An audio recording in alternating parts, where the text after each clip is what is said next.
Good morning, everybody. Good afternoon, good evening, and welcome to our third annual WFTGA Association Journeys. Today, in part 2, we will be featuring our members from Australia, Malta, Hungary, Switzerland, Netherlands, Turkey, Malaysia, Cyprus, and Ghana. A little bit of an around-the-world trip. Our association journeys were introduced in 2020 as a means for our member associations and tourist guides to share their journeys through the pandemic. This created a platform for the sharing of challenges, success stories, and ideas. We will forever be grateful for the participation of our members and viewers who use the opportunity to learn from one another and grow their capabilities. Now, as we find ourselves approaching 2023, we have to look forward. However, let's first wrap up 2022 and hear more about the journeys from our association members and what they have experienced this year. I will now hand over to my WFTGA Expo member colleague, Nina, who will introduce our first presenter and association. Nina. Thank you very much, Arushka. I'm very happy to announce our first panelist for today, the Christina Tamashi from Hungarian Tourist Guides Association. So we are really keen on to hear what you prepared for us, and Christina, the floor is yours.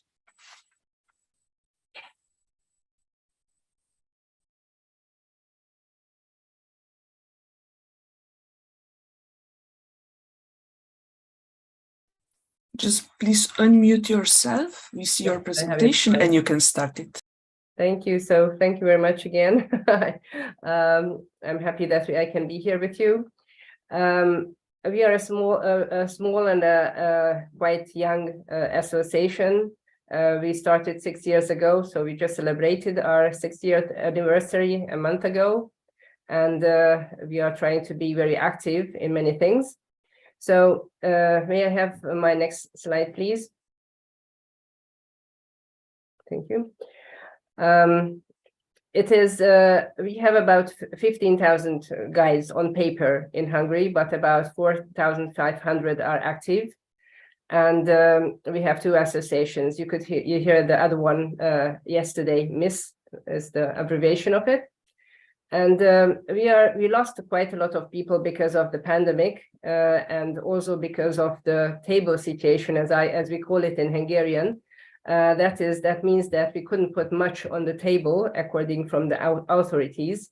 During the pandemic, we were fighting like mother tigers for our guides and members, and for all of the guides actually from Hungary, because it's not just for the members that we receive some supports. But we didn't, and according to that, or not as much as it would have been good, or in other countries received the monthly support and all that, we didn't receive these things. So that is what I mean, that we couldn't put much on the table. And a lot of people left not just the association, but also the guiding profession, because they needed to feed their families. Thank you. Next slide, please. Tourism in Hungary was very, very good this year. Almost all guides were working, which is a very fantastic thing, almost having as much as in 2019. All pandemic regulations were cancelled on the 3rd of March, and according to that, we had a bigger domestic and foreign tourism. According to the Hungarian Central Statistical Office, which is KSH, we say KSH, according to this in Hungarian, already said that we had a much bigger domestic fall. It was a fall actually, because comparing with 2021, because we had more foreigners arriving. And this was actually a good thing, but of course the domestic guests were mostly going to the lakes and other parts, and it's still actually improving even today. So we have Christmas markets, and according to that, quite a lot of domestic and foreign guests are in the country and in Budapest as well. Next slide, please. In the two most popular tourist regions, like Lake Balaton and Budapest Central Danube region, the domestic overnight stays accounted to the 25 and 19 respectively. The number of foreign visitors rose to the 32% from January to September this year, and that is a quite good thing. And domestic and foreign guests spent about 25 to 157% nights in the commercial accommodations. So this is a very good thing as well. And as I mentioned that some of the tourist guides of our association, MIE, has also had quite a good year. And they have, some of them are still working, and we have still some things to do. Thank you. Next slide. Some activities from our association. Each year we are having different languages on. It's a kind of a training for those guys who are not using those languages every day, so it's not their main language, so to say. About the 40 hours training from Budapest, you know, the kind of the guiding procedure and all the sites we go through in different languages. At the beginning of the year, we had a kind of a monthly forum online with special professional from the tourism. It was nice to ask questions, and they were asking us, or even we had a good communication with each other, which is always very good to know what the other side is thinking of us, and the other way around. We had special lectures, for example, at the Roman ruin. It's an open air ruin area called Aquincum in Budapest, seated, which we had a kind of a lecture. And after an exam, those people who did the exam, they could continue guiding in the museum. Of course, you could just go for the lectures. You didn't need to have the examination, just for the knowledge, so to say. We also had the International Tourist Guide Day. We had several tours in museums, and also visits in hiking tours as well, and walking tours. So these were made for locals in Hungarian language. This year's AGM, we had it in the house of Czak Unicum Distillery and Museum, which is a very nice building. It is connected to actually to a herb medicine. And there we were shown around by the museum people. And then also we had some honorable members were introduced to the association. We were celebrating our sixth birthday, as I mentioned earlier, in November. And we had done several other visits in museums, and we have a new house of music in the city park, which is a very special building. It won already several prizes before it was built, so already just from the plans, and then later after that it's ready, it won some other prizes as well. First of all of acoustic, and secondly for the plan. It's a glass building actually, so it's very interesting. And then we had several walking tours, workshops as well, from different guides, from our members to guides. So by members for members. Thank you. Can I have the next slide, please? So then we have a very special activity going on with, we are collaborating with the other association, MIS. We drafted a new Hungarian tourist guide law last year, and we handed in to the Hungarian Tourist Agency. And now we are having different questions on this topic, and we have to do some collections, informations. And for this, I would like to ask your help as well. We sent out an important questionnaire to the member countries through the World Federation and the European Federation as well. Please answer them for us. It would be a great help to get along with our authorities according to that. And thank you very much for those who have already answered them. Yes, next slide, please. Our association received a new logo, which you could see already at the beginning of my presentation. We changed we had a little bit more funny, or so to say. It was more a little bit like a child's logo, child's drone logo, so to say. Actually, I loved it because we had sunglasses and umbrellas on it, like usually guys are working with these things. but we grown up now, so we are 6 years, and we have to leave that and go over to another perspective. So we changed it, and here in the middle you can see the tower, actually from the Hero Square, with the Archangel Gabriel on the top of it. So, and then we had another special activity. If you go into the next slide, that is, we had a surprise from the World Federation Expo. They visited us on the 26th of October this year, and you can see the picture here with some of the members of the two associations. And we were very happy to see all of you there from the Expo, and I hope we will have a feedback as well, how we were enjoying your tour on the Danube. So, and if you could go on to the next slide, please. There is one more thing here are all my contacts, but if you look all the way down to the last row, then you can see the tourist guide search for local guides on our homepage of the association, and if you need any guides, you can look up for yourself as well. So thank you very much. If you have any questions, feel free to ask. Thank you. Thank you very much, Christina. It was very nice to hear from you, and it was very nice to meet you a few weeks ago. So going from one side of the planet to the other, we're very, very lucky that our members in Australia have decided to join us. And I'd like to give a warm welcome to Leanne Seward.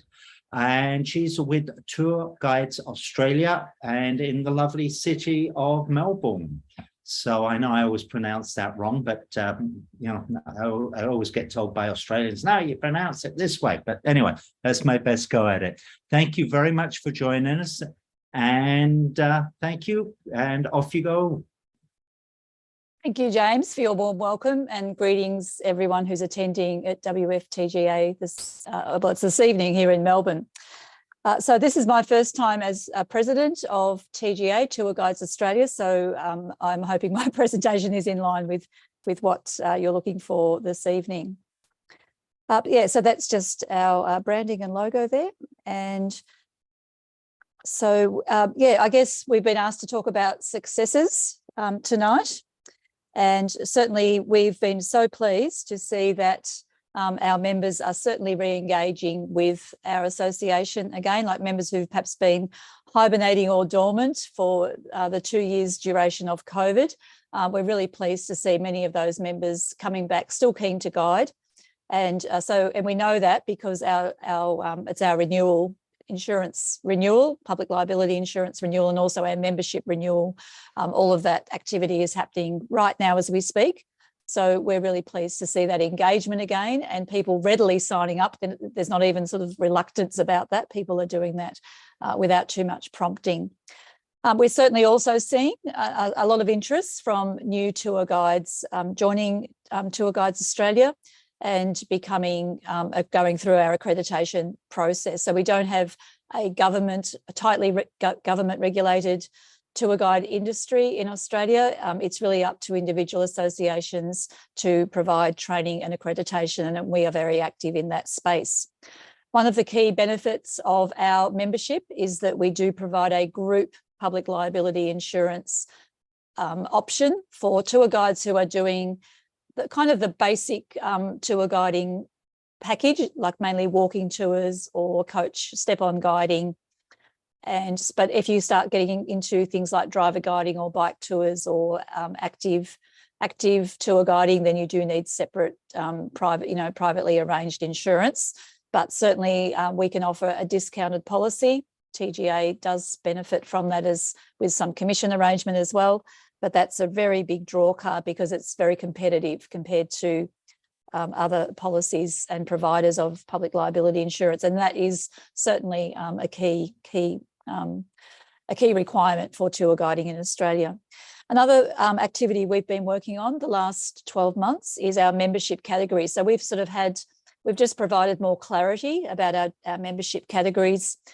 You can see we've got them divided into professional guide, registered guide. So a registered guide would be someone working at a site like a museum or a cultural site, and then they have a number of registered guides who run tours. So that's more for that kind of situation. Associate members are sort of on the pathway to accreditation, so they're not fully accredited members yet. And then corporate members are our business partners, who are mostly tour operators, and so they receive a lot of benefits with marketing their businesses as well. And on the side there, you will see that we have logos and badging that we can give to our members to help promote TGA, of course, but to add that recognition and credibility for the professional guide and quality of the tour guide as well. And we also have this year introduced digital membership cards, so people can download their memberships to their wallets or phone wallets, digital wallets, without having to, as well as a hard copy card as well.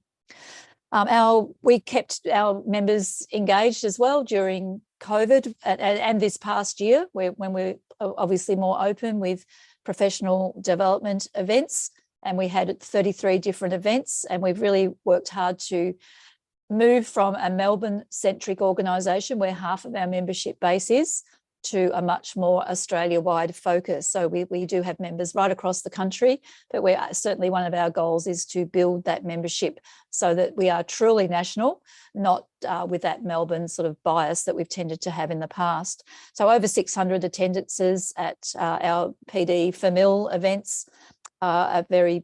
And certainly we ran a lot of online events this past year. That obviously is a way to engage the national audience without, travelling when travelling's been still expensive by air and things like that. We certainly have engaged very actively in International Tourist Guide Day. Thank you, WFTGA, and that's that gave us the impetus to really provide opportunities for tour guides to showcase the value of tour guides to the locals in our areas. And so we have, I think I didn't put those figures in there, but we had over 60 tours running and about 12 different guides offering different tours around the city of Melbourne, around Sydney and Cairns last year.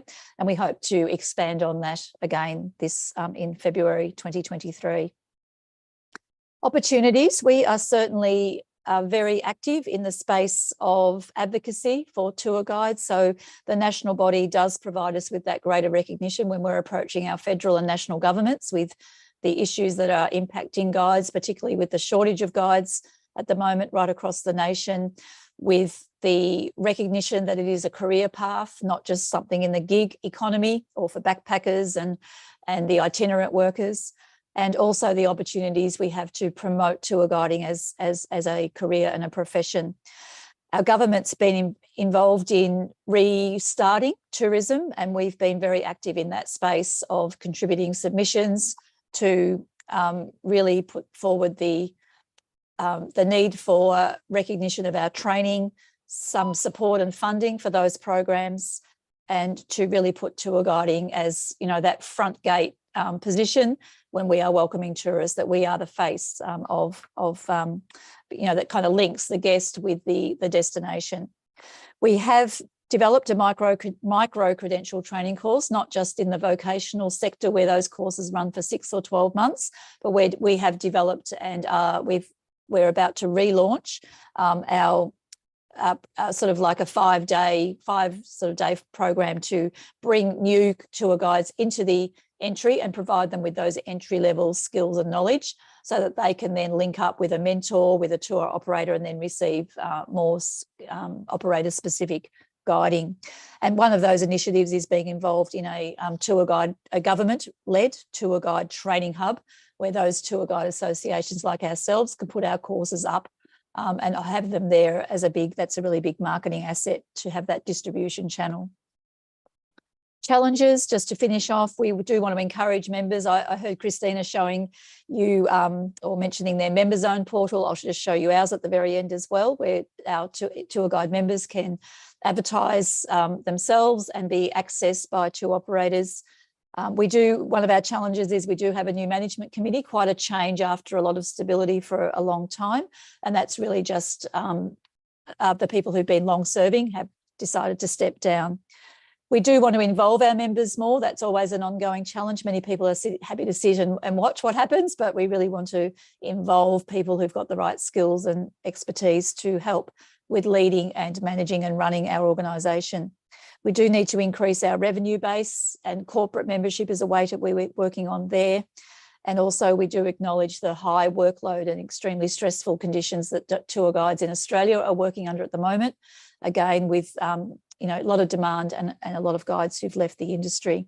And it's still far from certain, the situation with tour guiding in Australia, with tour bookings changing all the time, and in terms of last minute bookings, last minute cancellations. So tour guides are kind of moving. It's a very dynamic space at the moment. So yeah, just to show you, that's on our website. That's more or less the kind of the page where our tour guides can, sorry, I just set my timer for the 8 minutes, where the tour guides can upload their profiles to be accessed. So thank you for your attention to the Tour Guides Australia segment this evening. Thank you.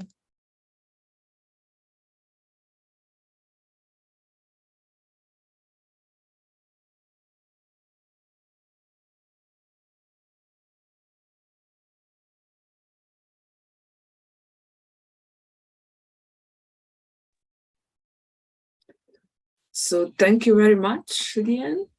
Very interesting, the challenges we have, and in the last year are quite broad in the different parts of the world. And yeah, we are doing our best to go and move forward. So all the best to the Australia. All the best to you and your association. And we are moving forward. We are moving to Malaysia. Grace Leong, the president of Sabah Tourist Guide Association, is with us. So please, Grace, the floor is yours. We can't wait to hear from you.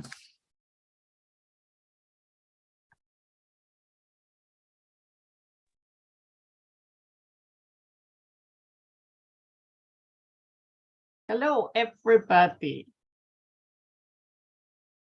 Hi, I'm so glad. My name is Grace. As you can see, I'm actually the president of the Sabah Tourist Guides Association, all the way from Malaysia on an island that is called Borneo Island. And we are actually, this state is called Sabah. That's the reason why we have Sabah Tourist Guides Association here. Now, today I would like to share with you what we have been doing for this 1 year, 2022. Yeah. So without much further ado, let me just continue. Now, just a very fast roundup to let you know what is this year all about for us. We have reopened our doors to tourism. That's the reason why you see that until October, yeah, our tourist arrivals is about 1.3 million, and international arrivals is on 176, whereby the domestic arrivals are 1.18. Yeah, so tourism receipts is about 2.43 billion. Now we are talking about why the international arrivals is that low. It was because that even though we have opened our doors, yeah, there are still quite a lot of international flights are not coming in as yet. But we are expecting more and more, especially this month after, I would say, towards the next week, I would say, yeah, we should be having more international flights coming in. Yeah. So what have we been doing for this 1 year? In fact, at the beginning of this year, we have this online guided tours whereby we have actually begin to what we call training our guides, yeah, to do something online. And then when we do the online guided tours, we were actually sponsored by our Sabah Tourism Board. They are very supportive, and the first slot with about 20 online guided tours were shared on Facebook, and the second was on the we have 18 online guided tours, and this actually they were sponsored by our Sabah Tourism Board, and met with many. We would say that there are thousands of people who have watched, and I would say that it's been very good for us as well. Yeah. And we also, what have we done in February? We went, you can see the guy down there that is called Roger, and myself, we've been all the way to Madrid, Spain, to bid for the convention, the 2024 convention. Well, sad to say that we come very close, but we lost the bid, but we are not going to give up. You guys be sure, we are not going to beat up. So we have been, we are still striving forward. We have, you can say, gearing up to go for it again. Yeah. So this is the, we have our biennial general meeting, yeah, for our Tourist Guide Association. That was on the 29th of May. So we have quite a number of people who came, it's 100 over, I would say, which was quite good, I would say, yeah. And we have fun, yeah, as well as the election. Yeah, so you can see we have a new committee, and also we have what we call very fun, yeah, of a first aid demonstration and practicing. So these are some of the pictures that we have during the what we call that, our BGM, we call it, yeah, the biennial general meeting. So we have lots of fun. And what else that we have done for this year? Now, as in Malaysia, we have a unique way of we call confirmation courses for tourist guides. Yeah. So what we do is that when you have passed your exam to be a registered tourist guide with our government, yeah. After about now is about 1 year, you will need to go for a confirmation course to make sure, and to go for the exam again, to make sure that you are really on par with the standard that we have as tourist guide in Malaysia. So that's why we conducted these courses, yeah, and for this year, and actually we have done 2, which was very, you can say that to brush up the skills of our tourist guides. And most of the both courses, actually, we did it online. Yeah, online. So it was very good out there. And also we have what we call a continuing tourism related courses, or in short, we call it CTRE. Now in Malaysia, we do not just, our government do not just let us be as tourist guide, that we can just be a tourist guide forever without going through some upskilling. So that's the reason why they come up with these continuing tourism related courses, whereby every year, every tourist guide, registered tourist guide, will need to go through at least 3 of these kind of short courses, which is about half a day, yeah, a half a day course, so that they can keep themselves up to update themselves with new products, new guiding skills or whatsoever. So that's why they insist that we have to go through these courses before we can renew our license. Interesting, isn't it? So this is what we have been doing, and we have conducted quite a few for this year. And we have one also tomorrow itself, in fact. Yeah, tomorrow we have one that is going on, which is a cultural and historical Papa train tour. Papa is a district, and we are going to have that. Yeah. So this is the one that we have that is just been done. Yeah, this is just been done last week. Yeah, we have about 90 over tourist guide who attended this course, the short courses last week itself. Yeah, and they even learned cooking. Yeah, cooking, and also learning about the religion that is called the Sikh, S-I-K-H. Yeah, the Sikh religion. So we have, we really go into a lot of upskilling of tourist guides. And in fact, these are some of the things that we are now conducting, and also going for it, continuing into next year, which our Ministry of Tourism Malaysia have actually agreed to that. And we are now formatting, yeah, some of these courses for to upskill our guides and to have a specialized guide. So one of it is the professional heritage guide, and the other one is the bird watching tourist guide. Interesting, right? So we are actually really striving forward so that we have our guides who are really into to be upgraded, yeah, to be specialists in certain areas. So we also have, as you can see, there are 3 of us who actually has gone for an upskilling program. It's called the Congress Certification Program, of whereby we are, this certification is to allow us to be able to organize, we can say, to organize events and conventions. See, we are very ready because we are actually gearing towards to do even more, for our tourist guide. And we have a new product that is a collaboration between Sabah Tourist Guide Association and a tour company, which we have launched on the 27th of October, which is a train tour. A train tour, which is a half-day tour, which we have already launched, and we are really going into it to upskill our guides in the professional heritage tourist guides. So they will be learning, they have learned, there's nearly about 36 who have already learned this, and they will be going forward, to do this tour.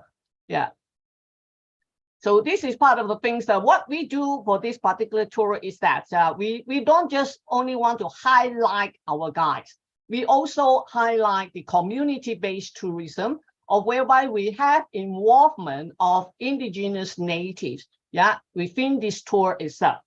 So we go on the train, we go and visit them, and then we go on a traditional open market to to look at all the stalls, and we even have heritage walk along the very old street of a district called Papa.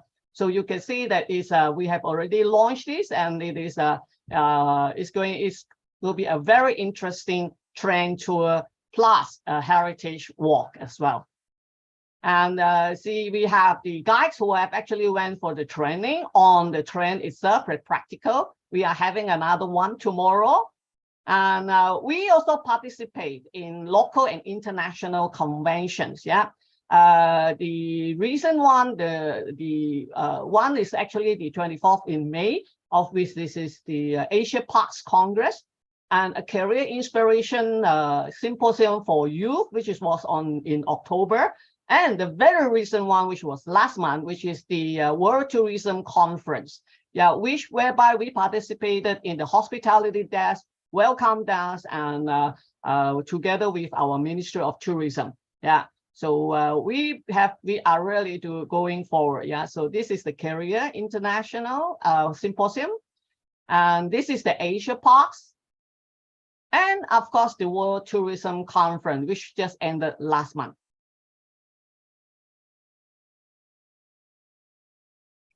So what else do we do? You can see that, in fact, in November, we also, not to forget, our welfare for our local people. So we actually we were partners in this campaign. It's the blood donation campaign. So we have been part of this for years already. Every year we have been part of this. So it has been ongoing. And so in November, which was last month, we also participated in this as well to do the blood donation. And if I'm not mistaken, we collected about 1,300 over pints of blood. So it was really good. And now, next thing, what are we going to do? This is my last slide, and that is on the 16th to 18th of December. We are going to hold a 3 days, 2 nights Christmas trip for orphans that comes from our interior. So it's going to 15 of them are going to come to the capital city. Now, don't forget that in our interior, these orphans have never ever been to a city. So they have never been to one of their, you can say, their dream is that they requested is to go to the airport to look at aeroplanes. Can you imagine that?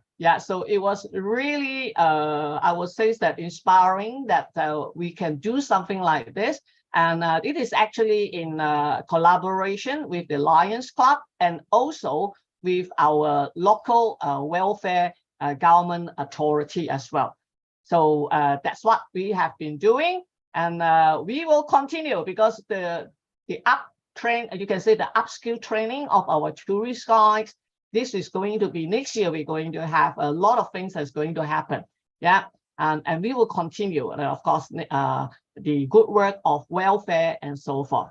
So thank you very much for being with me.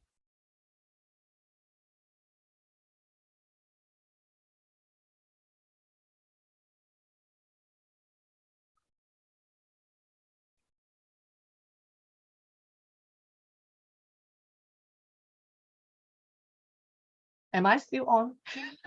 Yes, you are. Thank you very much for a wonderful presentation, Grace. And I got to say, it was lovely to meet you in person in Madrid.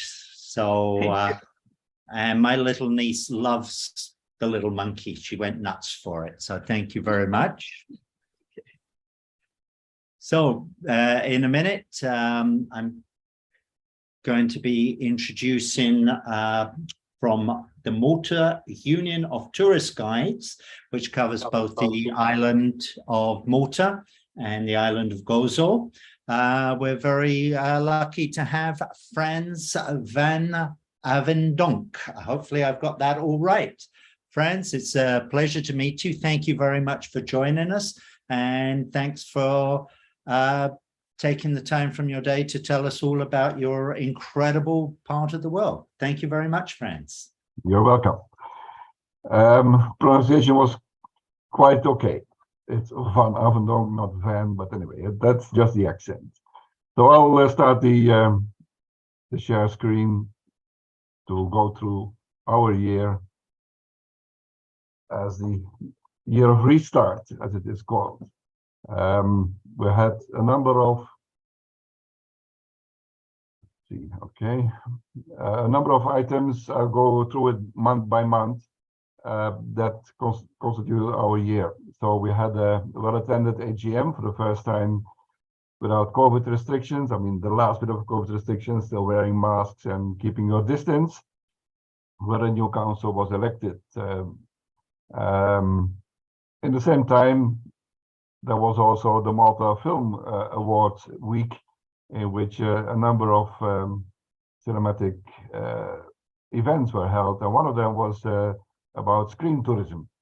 And I'm happy to say that a couple of years ago we had a course in Malta where about 80 licensed guides got additional training by a World Federation trainer in screen tourism. It was, as far as we know, the first time that this was officially organized in collaboration with the Malta Tourism Association. Let's go. The February, we had, of course, the participation in the online convention like we have today.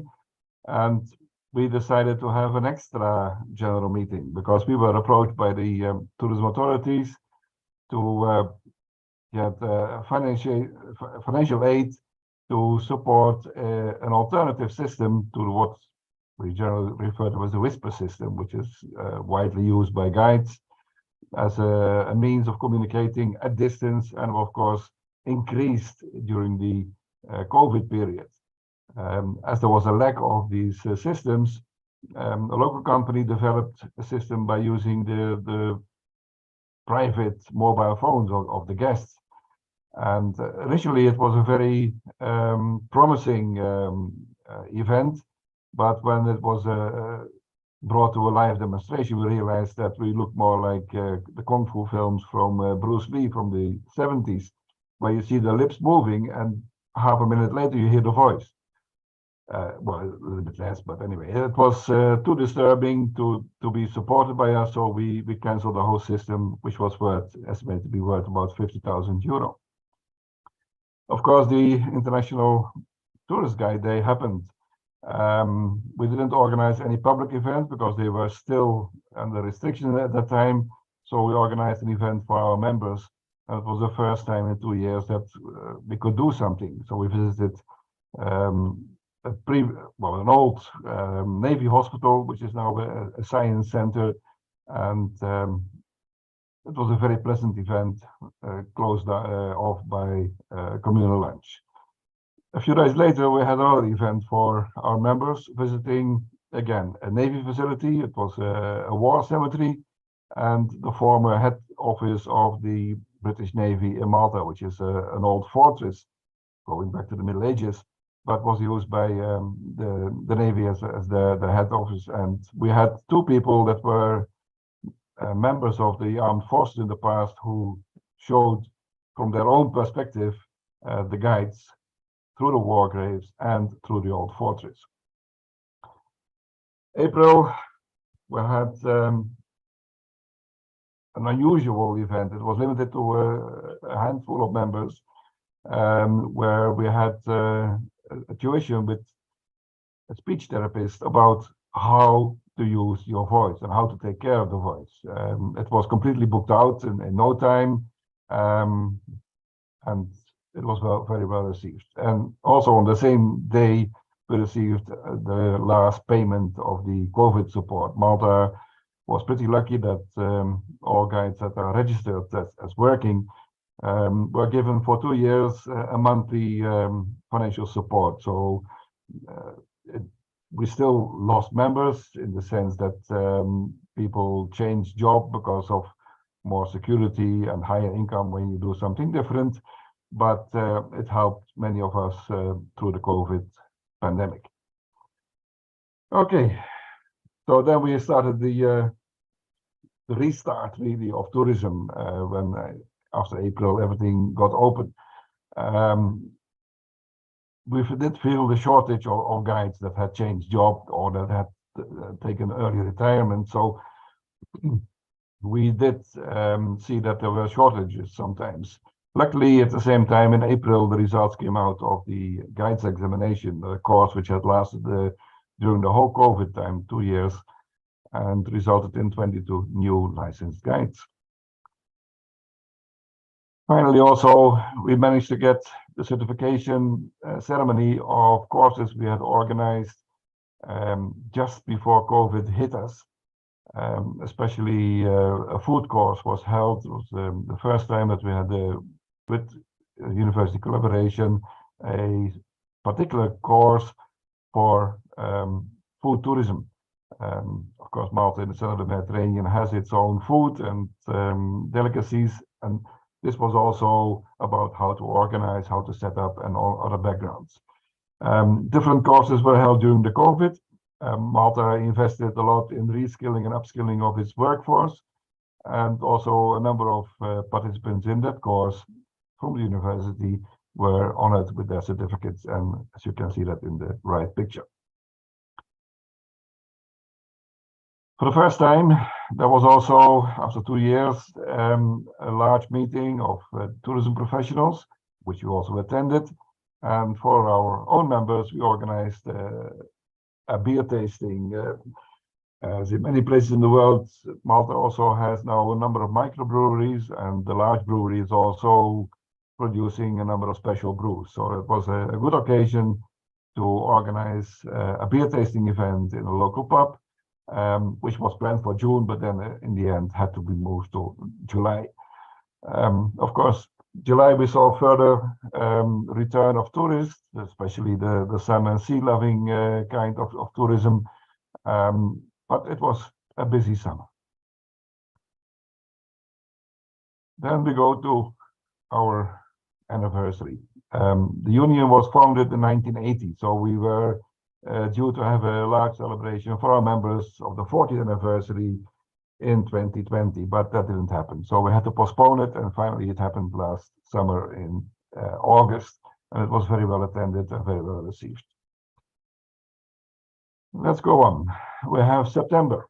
Of course, the World Tourism Day, we attended a seminar where we discussed with all kinds of stakeholders the restart and the recovery process of the tourism in Malta. I must say we have reached very good numbers this year. Comparing to the year prior, 2021, we have 40 to 50% increase, in some markets even more. But we're still below pre-COVID levels. We are about 80%, I would say. October, we had a number of special events. Local companies organized themselves and restored a number of old buses, like you see in the middle of the pictures. And we had also a very special event with the arrival of a large wooden sailing boat. The center of the island, the capital city, was enriched with a temporary exhibition that lasted till December of a beautiful monument that was erected in a number of places around the world and came to Malta because Malta is now part of the Security Council of the United Nations. Another event which took place and in which we took part willingly or not so willingly is the filming of an episode of the Ancient Aliens. It's a very popular TV series of the History Channel in which certain theories are banded around, but not always supported by mainstream science, and also in our guide community it's not all supported, but we still found it necessary to give our voice because the local archaeologists refused to collaborate with them, and then you have of course the risk that we have only charlatans and one-sided views, so we gave a counter view to the ideas that they propose. Of course, November, we'll have the first meeting of the FAC, that's the European Federation, where, of course, Malta was present together with 16 other countries. Very fresh, 2 days ago, we had our Christmas party. This year we decided to organize a special raffle and collect money for a good cause, and luckily we were in the position that the organizing facility where the event was held waived all the costs. That means we got a total amount of over 3,000 euros for 2 people who had mishaps this year. One boy, the son of a colleague guide who's slowly turning blind, needed help, and another one got a severe accident during a sport event, was also related to our guide community. So of course, all year round we have meetings with authorities, with both the opposition and the members of the government party, authorities and so on. We discuss all kinds of issues that deal with guides or where guides are involved, and we'll hope that it will lead to something. As we had before, there's legislation being discussed by different organizations. Well, we have had our discussions and we came to quite a good agreement, but then we had a change of minister and everything stopped. We're still pushing through all kinds of channels to get things going again. So that's the end of my presentation. Some views of this month, and we keep on going. And I hope to meet you all in Sicily in 2024. Thank you very much. Exactly. Thank you very much, Franz. It was a really interesting journey you did it in the last year, or in this year, sorry, we are still 2022, in really different fields, from actually starting in the COVID situation to the summer when actually the tourism started already. And also I'm very impressed about the charity events you did, also for the other associations who meant that already before. But anyway, thank you, Franz. All the best for the 2023, and looking forward to see you in 2024 in Sicily, of course. Hopefully we see us. Thank you, and it is time to move forward. And I would like to introduce Anne Rose Zotelif, representative of Guidor, Dutch Guide Association. So Anne Rose, the floor is yours. We are keen to hear about your journey. Yes, hello, welcome, and thanks for having me. First of all, my apologies for the wrong background. It is definitely not Dutch mountains behind me. The technical issues didn't make it possible for me to get some Dutch background. Now about Guidor, well, in January, February, we didn't expect much of this year, and it was in about February that all of a sudden the agencies realized there will be work, there will be a season, and so all of a sudden everybody was just trying to get ready to prepare a season, which was unprecedented after all. our high season is April, May, because of the tulips in bloom. And that was when there were still some COVID restrictions, but nevertheless, it was very, very busy. We had a lot of tours. Actually, in that period, we even had to decline about 40 tours because there were just no guides available. We are facing the same problems like everywhere else. My apologies. That there are less guides available because they have found other jobs, because they just retired and never came back to guiding.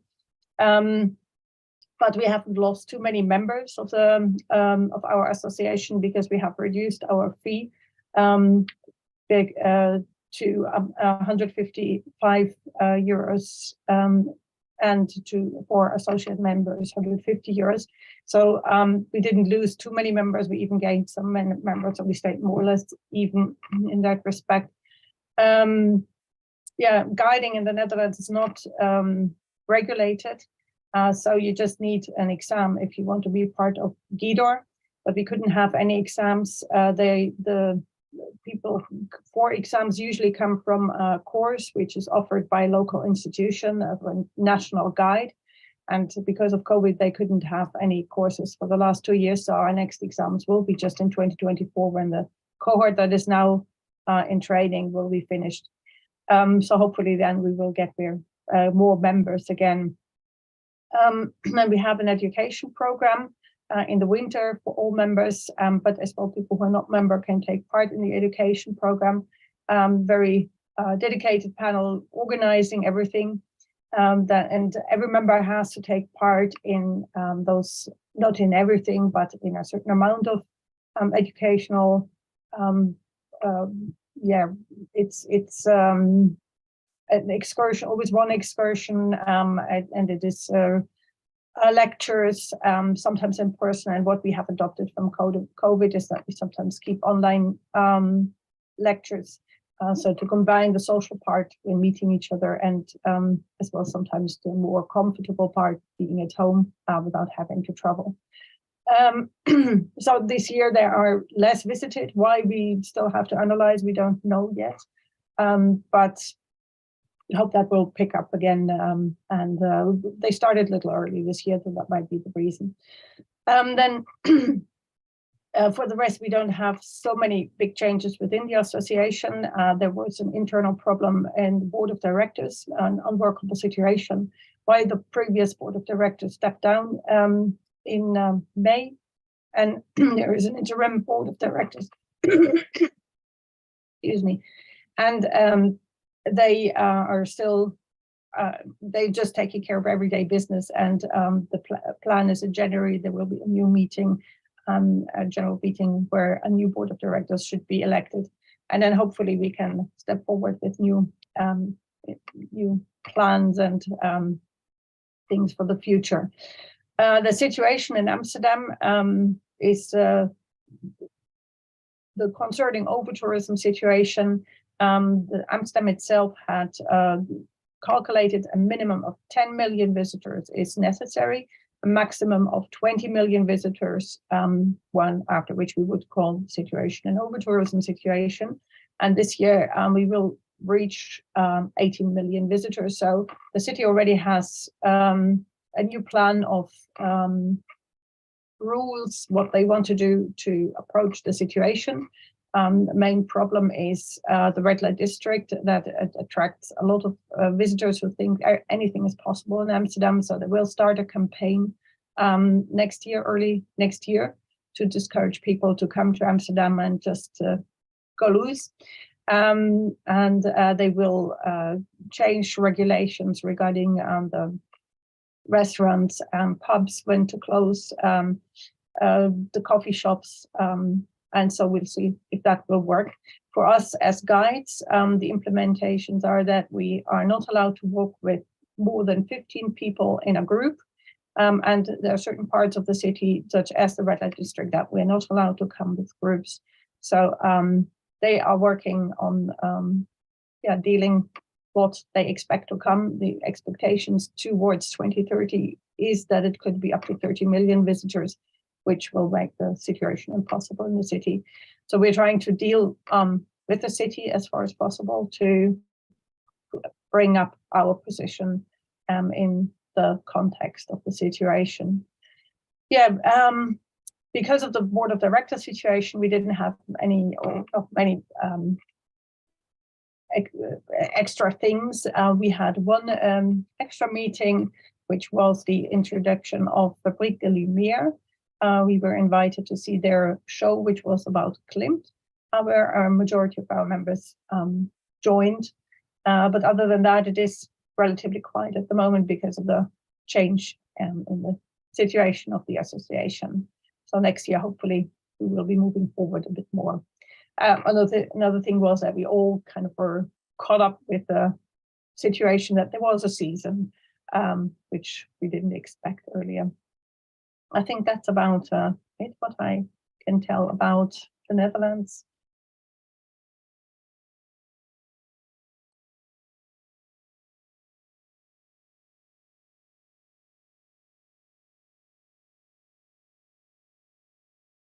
She's just coming to an end. Yeah, I think there's not much more I can tell. Thank you very much, Anna Rose. Very kind of you to come and to do the presentation. Very interesting, and hope everything is well in the Netherlands. So thank you very much for your time, and thank you to all your members for being part of the World Federation. So next up, we have Switzerland coming in, and a big warm welcome to Switzerland, who is one of our newest members. And our area rep Helga, I think, very kindly got onto Marguerite to say, hey, come on, you know, represent Switzerland. This is your wonderful chance. So let me introduce the Swiss Tour Guide Association with Marguerite. Hopefully get this right. Schwelgerhofer. Okay. Vielen Dank or merci beaucoup. And we look forward to hearing you, and we look forward to a long history of the World Federation and the Swiss Tour Guides Association. Thank you very much. Thank you very much, James, and I'm very happy to be here. I'm trying to get all the technical details right now. You can hear me? Yeah, I can hear you. I can hear you perfectly. I can see you're moving, so you haven't frozen. Okay. So can I start the PowerPoint now? Yes. Okay. Where is it? That come up. Is it here? I can't see it. Can Sebastian see it? It had come up beautifully the last time. Yeah, it's on my screen. Share you have screen. to start screen sharing, please. Yeah. Share screen. Okay. Where is it again? Right in the middle, in the bottom. Green Yeah, I button. just oh God, this is. Now you've disappeared again. If it's not working, I would be prepared to share the presentation. Okay, yes, please. And you just say next, okay? Just what I'm trying to do. I've got that Here we go. Yeah, you could. Oh, but now I can't see it on my screen. Okay. Can you see it now? Yes. Okay, great. Okay. Well, yeah, I'm very happy to be here, actually. We have new members since last year, and then, yes, and as you said, it's thanks to Helga. As you already can see, we don't only have one name, we have got four. Switzerland has 4 official languages, but of course a 5th unofficial one, which is English. So this is, but we call ourselves ASGT, it's the French abbreviation, Association Suisse de Guide Touristique. Yes, of course, I have brought back a couple of pictures, which is our beautiful Mont Cervin, as we call it in French, or the Matterhorn. The Swiss Tour Guide Association has been founded in 1995, and it's primarily financed by our members. We have 130 members at present, and we are lucky to have numbers increasing in 2023. Having said that, during COVID, obviously some members cancelled their membership due of reasons of age, but also because there was no more business. Switzerland was pretty lucky during that time. We didn't have curfews, and Swiss people tended to travel in the country. As for Swiss Germans, the French part was pretty exotic and the other way around. And our aim as a tour guide association is to guarantee a high level of quality. Guiding is not a protected profession in Switzerland, so anybody basically can say, well, I'm a tour guide, and quality is not controlled. But we are a member of the Swiss Tourist Association in Bern, which is the Roof Federation of Swiss Tourism, and we supply services for our members by accompanying them in continued education and in professional and social progress, and to promote the professional reputation. ASGT is the only organization which asks for qualification, and we do give members a badge. And to become a member, you have to have a professional background, and you have to have a kind of how do you say, a backup. The complication in Switzerland, it's a very small country, but it's made up of 26 different cantons, which means 26 different tax laws, 26 different educational systems, and as I already mentioned, 4 different languages. German is mainly spoken by 2/3 of the population. 20% approximately speaks French, and a very small part in the south of Switzerland speaks Italian. The 4th language is Romansh, which is only spoken by 40,000 people in the eastern area of Switzerland, but it's still an official language. English is spoken almost everywhere in Switzerland, but our challenge is that the communication needs to be in German and in French, which also means that members must be fluent in one of these languages, and the members of the committee need to be fluent in both of them. So this is always a bit of a trouble to find members of the committee who speak both languages. Here, of course, I show you this beautiful picture from Geneva, as I'm based in Geneva. I'm not originally Swiss, I'm from Austria, but I've lived here for 35 years. And this is certainly the most, one of the most beautiful views of Geneva. The benefits of being a member of the Swiss Tour Guide Association, as we have our website, and it's quite a powerful search engine for the whole of Switzerland, where you can, agencies or private people can go to our website and choose the language. On the website, guides can present themselves personally, which enables the interested party to choose, as I said, according to the language, the area, and also the specificities of the guide.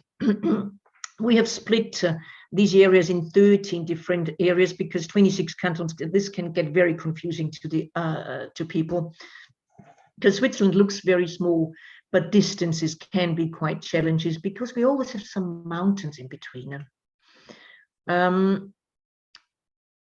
Again, the benefits we have a strong and highly connected contact network, and then a quite attractive professional platform, and it also gives you the opportunity for continued training weekends, which we have once a year in spring, and it's each time it's another historic site and professional events. And it's also an excellent opportunity to maintain and expand its networks throughout Switzerland, but not only Switzerland, because people from, well, now here we get beautiful, what everybody thinks this is Switzerland, the cows. With this continued training, we could at last do again in 2022 in Brunnen in central Switzerland, and we also had people coming from Austria attending this continued training. It was focused on the 730th anniversary of the Swiss Confederation and 50 years of women's right to vote in Switzerland, which sounds, yeah, well, 2021 it was. We've postponed this event twice, but we could actually organize it in February 2022, and we had almost 50 participants. After the event is before the event, we're now in preparation of the 2023 training, which will take in a totally different place in Bellinzona, in Ticino, the Italian part of Switzerland, in March 2023. And it should be another challenging subject. We focus on Swiss neutrality, which is quite a point right now, and also on the theme being a subject, in German, Untertan sein. And we invite members and participants to send a paper treating this theme in German or French, again, the two languages.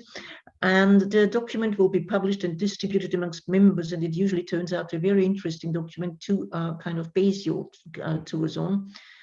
Again, non-members are very welcome to participate in this training session, and it's open to anybody. Of course, members get a special deal on the price.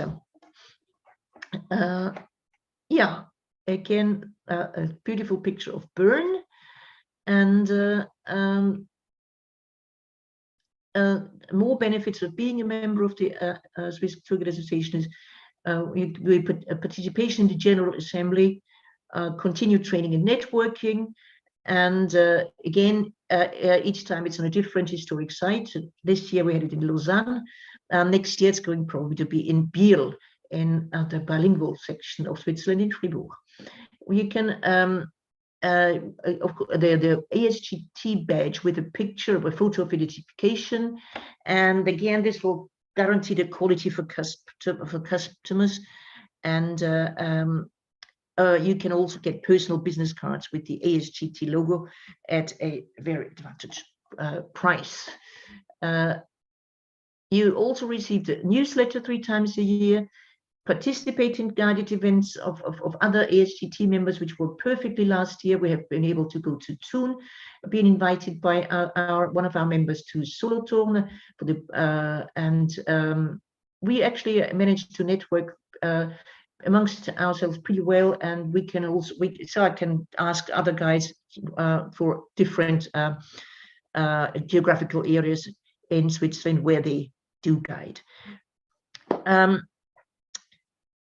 The bigger project now is, and it's really a challenge, is the recognition of our profession by the State Secretary for Education, and to bring along a new federal certificate for tourist guide and travel guide, a homogeneous training for the whole of Switzerland, which is a big challenge. We have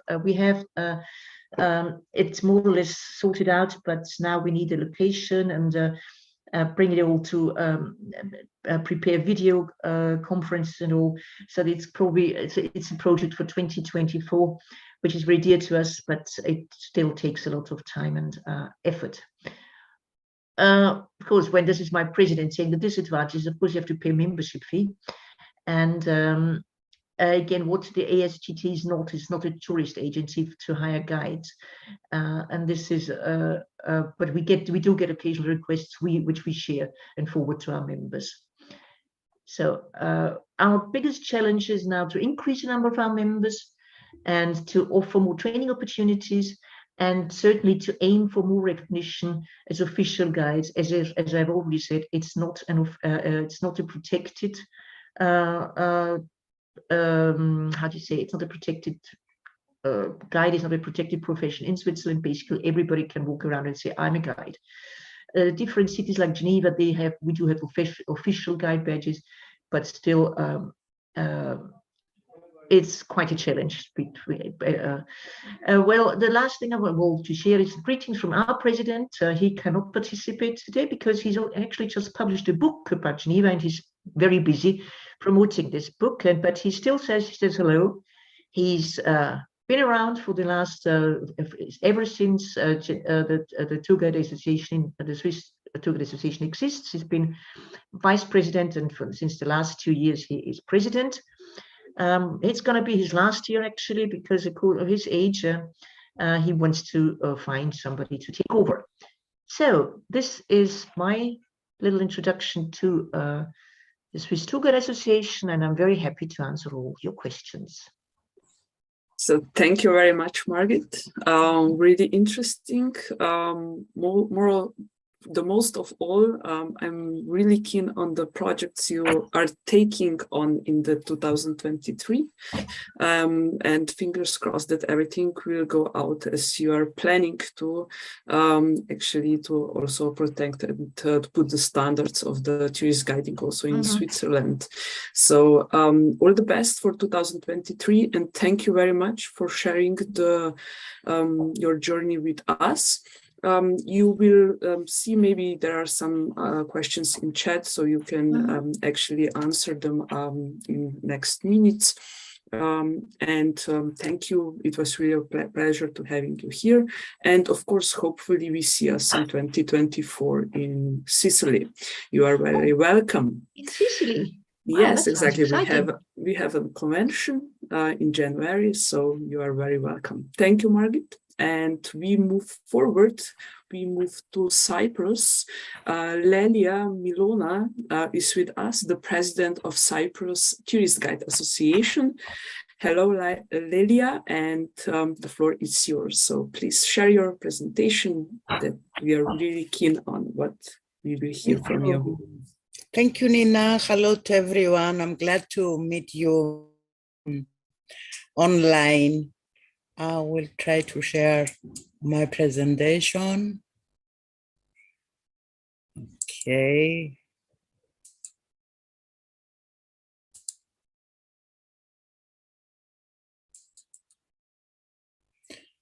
Sebastian, is that okay? We don't see your... Okay, just a second.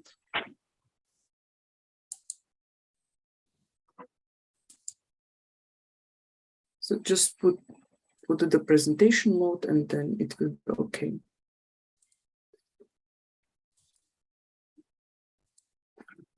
I need the help of Sebastian, I suppose.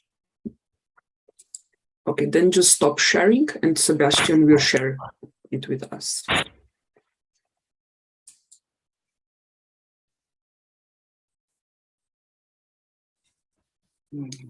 Okay. Is that okay, Sebastian? Yeah, Here we go. He already started, so just say next slide when you will be ready for the next slide. Here you go. Okay, slide, Sebastian. February 21st, on the occasion of the International Tourist Guide Day, and after 2 years of the COVID pandemic, we delivered the message to the members of the TGAAI that we expected the stagnation of tourism and enter a normal recovery. February 24, next slide. The outbreak of war in Ukraine has cost us dearly 800,000 arrivals in Cyprus. Almost 25% of our island's tourism disappeared. As the Deputy Minister of Tourism of the Republic of Cyprus, Sabah estimates, the prospects are minimal for the Russian market to return to our island in the coming years. Next slide, please. The next one. Okay, March 3rd, the General Assembly of the Cyprus Tourist Guides Association was held in Nicosia, during which the new executive board was elected. Also, the General Assembly declared the former President Bobby Hadjidimitriou as an honorary president of the association. Next slide, please. 27th of June, the executive board of the TGAAI, in a move to express appreciation for a long-time friend's contribution to the tourist guide profession, had decided to appoint Deborah Andrews, former president of the World Federation, as an honorary member in recognition of his support. And the board also acknowledges her efforts to establish the tourist guide profession and her love to our country, so organize this a special event on this day. Next slide, please. The slide before of this, please? Okay, I will speak about the employment of tourist guides this year. Cruise guiding from spring until these days, the cruise guiding has given a great momentum. Almost all colleagues have been employed on this field in addition to the regular guided tours. Next slide, please. Regular guiding, next slide, please. Regular tours. According to official data, Cyprus is at 80% of arrivals in 2019 and at 90% of revenue in 2019. This year, according to the compliment of Deputy Ministry, is a record year for arrivals from specific markets in Europe. The European Union constitutes 40% of our tourism. Next slide, domestic tourism. Most municipalities and tourism development organizations have reintroduced regular weekly walking tours to city visitors. The venture was a success with great appeal to individual tourists using the internet. Next slide. Young ambassadors of tourism. The Deputy Ministry of Tourism has restarted to implement the Young Ambassadors of Tourism program for students of the sixth grades of primary schools. The program includes a guided tour by licensed guide. September 27, next for the World Tourism Day, the TGAAI organized a musical event for its members and friends with colleague and artists Kate Economidou and her band. Next slide, please. Professional guide training. Cyprus Tourist Guides has the opportunity to participate in online conferences and seminars organized by major Cypriot organizations, such as the Culture Foundation of the Bank of Cyprus, on the topic traveling across the Eastern Mediterranean and beyond, travel writing and travel trends throughout the centuries. Next slide, please. International programs, Train the Trainer course and International Train the Trainer course. After successfully running the WFTGA's Train the Trainer course and International Train the Trainer course programs since 2006, and after a pause due to the pandemic, 2022 was the year to return. So with great joy, Nicosia hosted from November 13 to November 27 the program in which 20 tourist guides participated. Cyprus, this year, Viola Lewis from Scotland and Gabi Panu from Greece, our lead trainers, and the Cypriot international trainer Georgia Kostandi are a part of the trainers group, ensuring the best possible professional delivery of the program. Cyprus representative and coordinator was Marina Kokoni. It's with great importance that the Cyprus Training Center has the support of Archaeological Research Unit of the Cyprus University, the Deputy Ministry of Tourism, and the Angel Leventis Foundation. This slide, please. TGAAI, FEC in collaboration with ENAT, this is okay, organized the TGAAI training program, which is about upgrading the skills of guides in accessible tourism and guiding people with disabilities. Part of the program, that was carried out live took place on the 1st and the 2nd of December in Cyprus with cooperation of the Cyprus Tourist Guides Association. The Government Tourist Guides, 15 tourist guides from different countries participate in the program with trainers, lead trainer Viola Lewis from Scotland, and lead trainer and president of the FEC, Efika Lamboukidou from Greece.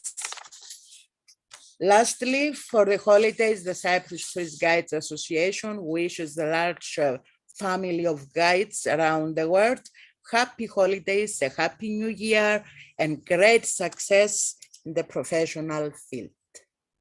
Thank you very much. Thank you very much. It's very kind of you to turn up and take time out of your day. And again, similar greetings back to everybody on the lovely island of Cyprus. Next, I would like to introduce Ozan Sayan from the Aydin Chamber of Tourist Guides. We're very lucky to have such good representatives from that whole area. We've had Greece and Cyprus. We've had a couple of presentations from Turkey. So thank you all very much for being such wonderful, active members of the World Federation of Tourist Guide Associations. I'd like to hand over to Ozan, and I mentioned it was very nice chatting to you in the back room as well. Thank you, Ozan. All yours. Thank you, James. It's very nice to be here. The last but not least, I guess. Very nice to be here with you all, everybody. We are in Turkey, in the western part of Turkey, everybody. And our profession in Turkey is protected by law, article number 6326, which is fulfilling local laws and regulations. This is the map of Turkey, as you can see. We are this brown area here. Ozan, sorry to interrupt you. Yes. You are not in presentation mode. I'm not in presentation mode. Okay, I'm trying it again. Can you see it now? Yes, it's good now. Okay. This is the map of Turkey, everybody. As you can see, we're this brown area. If I will move forward, you'll see it better. We have two provinces in our area. Aydin is in the western shores and the Aegean shores of Turkey, and Denizli is kind of interior. And we have two provinces, as you can see. We have almost like 72 places of visits and 22 archaeological sites and 20 museums in both of the provinces. You can see some of the pictures here. Aphrodisias is an ancient city in Aydin, which is in the World Heritage List since 2017. And also in Denizli, we have Hierapolis. As you can see, these beautiful white cascades. It's all natural. It's in World Heritage List of UNESCO 1988. And Ephesus, which is not in our area, it's very close to a picture of library here and the Grand Theater where Paul preached. And there's the Virgin Mary's house also, supposed to be she spent her last times. In Aydin province of Turkey, where we live and where most of the guides, most of our members lives, we have Kuşadası port. This port had 650 cruise ships in 2022, and the estimated number of the visitors is almost like 750,000, and they're still coming up. Also today we have a cruise also. And generally, our colleagues had a chance to spend a day with their guests, minimum 100, 150 days in Kuşadası. As you can see, this is a busy day from the port, which we had 3 or 4 ships, and a busy day from the ancient site of Ephesus. We have 740 members in our chamber, and we are able to serve in 22 different languages. We have almost like 258 female members and 484 male members as part of our. And as you can see, the age distribution of the, we have many members in the age of 34 and 45, almost like 64% of our members are under the age of 45. So that's good. We have social media accounts also. We have a YouTube account. We have 2,400 subscribers and still increasing. And we have a Facebook page, 2,000 people are following it, 1,900 people are following our Instagram page. Twitter is not in good hands, as you can see. And for 2023, we are planning to have 2 expertise programs. These are going to be for the only licensed guides in Turkey, if they would like to join. We will have abroad study tours and 2 domestic tours. There will be 20 different kinds of presentations about the last excavations through the heads of the excavations, the president of the excavations. February 21st, which is very important for us, the globally approved International Tourist Guide Day cover activities for a week. That's our difference. We would like to celebrate that not as a day, as a week. That's quite important for us. And we would like to have superintendents for the controls for the illegal tour guides also. And in 2022, this year, we had 11 educational trips, 13 different people has visited us, protocols. We had 9 meetings, 6 presentations, 16 live broadcasts, and we had almost like 70 controls for the illegal tour guide activities. And these are some of our pictures from the educational trips. As you can see, this picture right in the middle at the bottom with Ephesus is the crowded one, as you can see. Everybody is interested in to educate themselves about that ancient city, which is very popular. And we had social projects. We had a visit to the place where the dogs and street cats has been taken care. We would like to be with the students of the tour guides who is having their education in the 2 local universities, Pamukkale University and Adnan Menderes University. These are some of the pictures from that. We had recent visits of them. We attended 9 meetings, official meetings for the future projects in Aydin and Denizli. And also in the pandemic period, which we don't want to talk too much about that, we had 16 live broadcasts, as you can see here. And this is our important thing here. Inspections against the illegal guiding is our priority. You can see our law, article number 7 here. That's quite important for us. We would like to do our super controllers under the authority of local controllers from Ministry of Tourism and Culture to protect the profession and prevent undocumented guidance. 70 inspections were carried out at Aydin and Denizli provinces. We celebrated 21st February World Guide Day for a week. We had 2 educational trips, 12 live broadcasts, 2 conferences, and the gala nights and an official ceremony. These are some of the pictures from the gala night. This was very nice. Plaques were awarded to our members who have completed 20 and 40 years of profession, and the previous board of the management, supervisory board, and delegates in the gala night. This was a quite nice night. We had almost like 100 people at that night. And also we prepared visuals on the International Tourist Guide Day and shared them on social media. As you can see some of them here. Of course, unfortunately, they're in Turkish. We would like to have them in English also for this year. This one gives a message to all the guides in the world. I mean, all the guides are a world. We'd like to give messages. As you can see, I think they're very nice. This one was my favorite. And we had the General Assembly of our union, TUREB. Yesterday, I think Majid Shashzadeh was with you.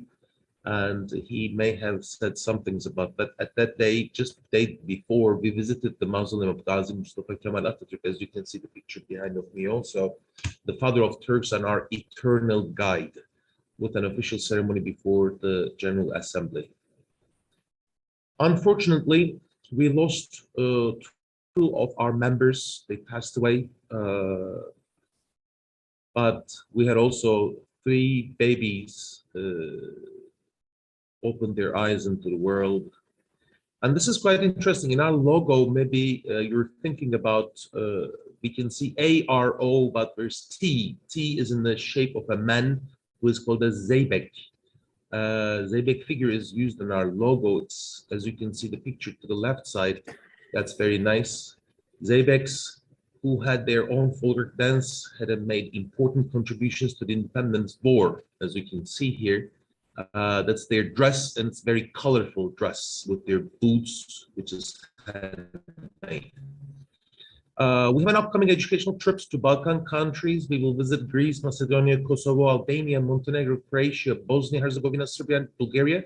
We would like to meet with our colleagues in those countries. If you're interested in to meet with us, please email us. That's our official email over there.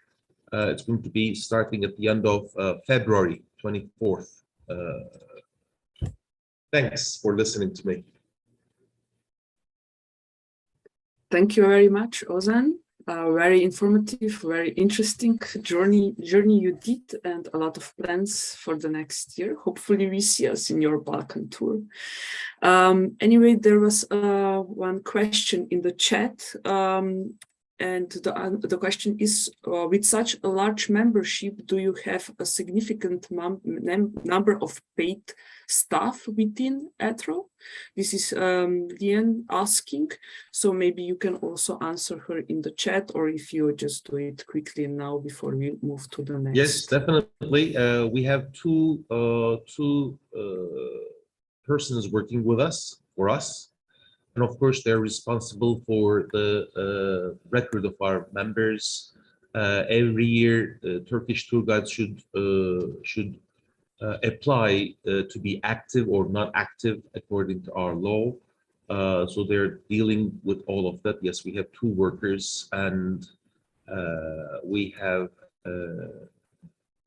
700, and it's increasing 10% every year. It's increasing. Great. Thanks for the question. Yeah, great. That means that you do an amazing job. So thank you very much. It was nice to having you here. All the best for the 2023, and hopefully we see us in 2024 in Sicily. So our next and at the same time last panelist is our individual member from Ghana. Let's welcome Nawaru Mohamed Husseini. Let's check it out. Hi, Nina, we lost him. I can't find him anymore. Okay. Lost connection. I just suggest that we try to find him in another half a minute. And give him also his chance to present his journey. Yes. So Nina, I think we played 2 videos in the meantime. We try to get him back. Okay. Okay.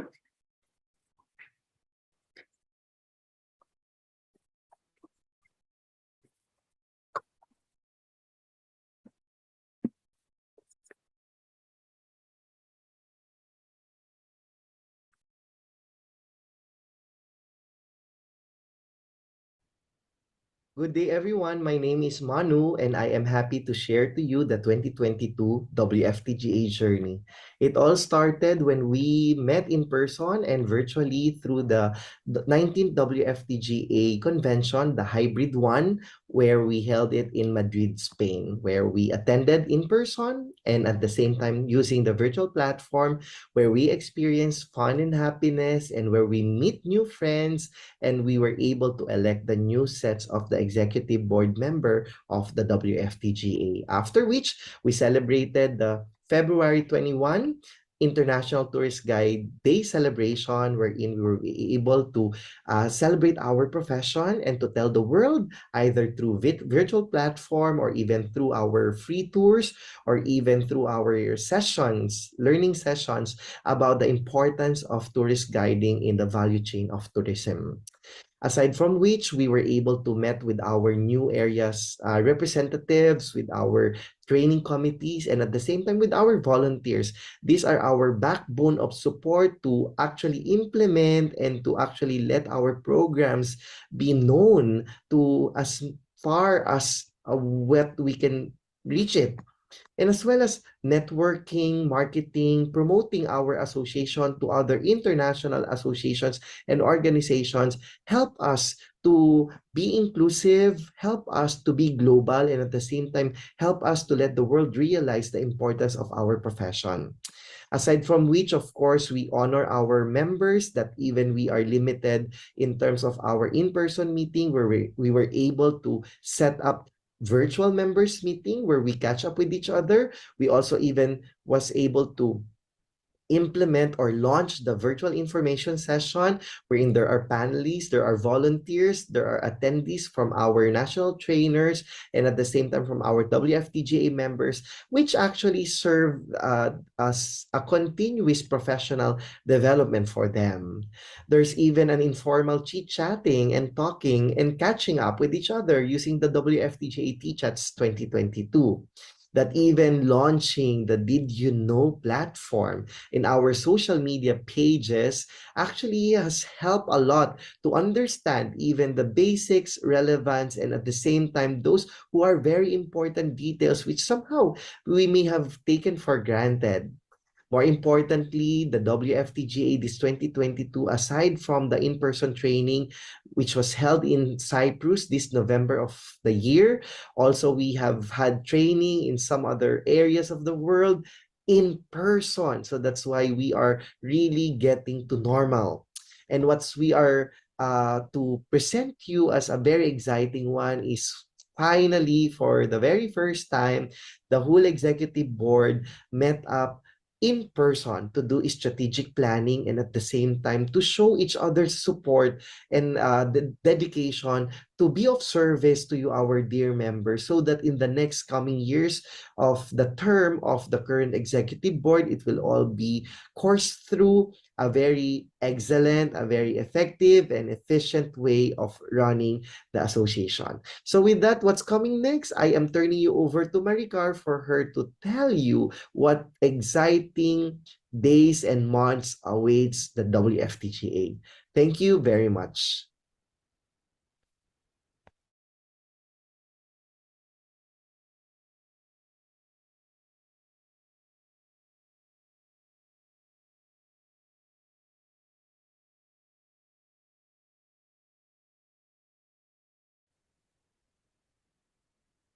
Thank you, Manu, for that wonderful journey story. And now, moving forward, our upcoming events, December 20th, we have the Viva. It's the Virtual Volunteer Appreciation Day for all the World Federation volunteers who work for our wonderful organization. You're all invited to attend, but it is to honor, appreciate, and recognize our volunteers. So that's December 20th. And following that, in February, we have a CPD training opportunity. It's going to be a 5-day certified interpretive guide course in our training center in Armenia, in Yerevan, Armenia, from the 6th to the 10th of February. It's about 890 euros with accommodations. And don't forget, please, to contact our training division, Viola Lewis, training@wftga.org. And following the CPD, we are going to have the International Tourist Guides Day, which is on the 21st of February. And our theme is rethinking tourism, regenerating our profession. Not to forget that important event. And in conjunction with the International Tourist Guides Day, we are going to have our mini virtual conference. We will have interesting lineup of speakers. We're going to talk about the development of the upcoming World Federation Tourist Guide Association Convention in Syracuse, Italy in 2024. And we will celebrate International Tourist Guides Day online with you. Very important. Thank you all. And on behalf of the World Federation of Tourist Guide Association Executive Board family, onward, we roll to the journey.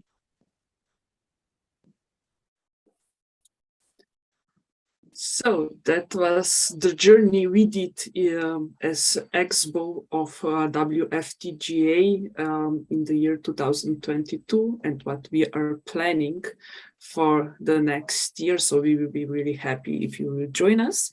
But nevertheless, I hope that it will work now.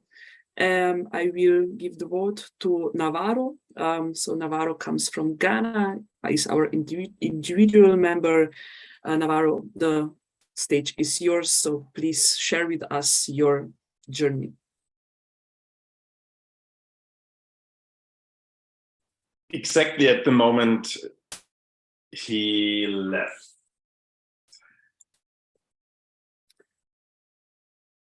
Okay. Yes. Will we try it one more time? We try it one more time and then. Okay. So in the meantime, if you were not able actually to follow everything up what Marika said, we are planning for 2023. There is no worries because you can watch it again on Facebook and on WFTGA YouTube channel, because all these recordings from yesterday and today, they will be staying there and you can watch it over and over again. Here is Navarro. Okay, great. Navarro is here. Navarro, do we hear us?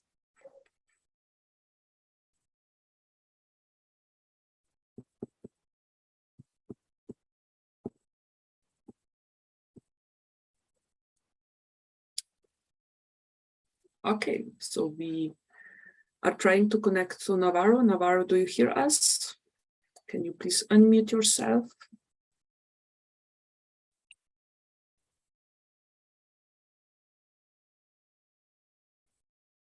I think we lost him again, so yeah. Okay, the technology doesn't work always as we are planning to. So please, Alushka, take the floor, and thank you very much all for joining us. Thank you, Nina. We do try and accommodate our members as far as we can, but as you say, technology, connectivity as an international association is always going to be a challenge.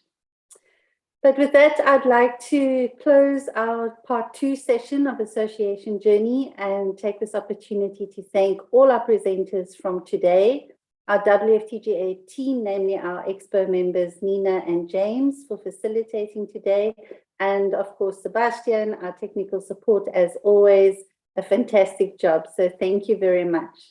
What we noted today, some very similar conversations to yesterday. A few of the points was, for example, the loss of active tourist guides. A lot highlighted today was the focus of domestic market, the domestic tourism that came back, which was a main source of tourism in some of the countries presenting today. It was also great to hear from our association members as they prioritize training, lectures, professional development, events and information sessions, many of them using the virtual opportunities available to them to conduct these. We also heard a little bit about the rise of specific training such as culinary, biblical, and other specialized courses. So let's watch the space on that as well. And then our amazing work that's been done around supporting charities. We are so proud to hear more about this and really look forward to next year's association journeys, showcasing more of how our associations are supporting the local communities. So to you, our audience, we always appreciate your support and hope that you have learned and are leaving with at least one highlight. Stay informed of our WFTGA activities for the next few months on our official social media channels. As Marika summarized in the video, she highlighted some of our future activities. These also include our CPD Heritage Interpretation Training, which is taking place in Armenia at our International Training Center in February.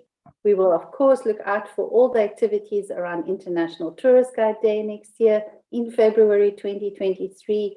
And please don't forget to join us for our mini virtual conference. We will be sharing more information about our 20th convention taking place in Syracuse, Sicily in January 2024. Have a good and safe festive season. We look forward to seeing you in the new year.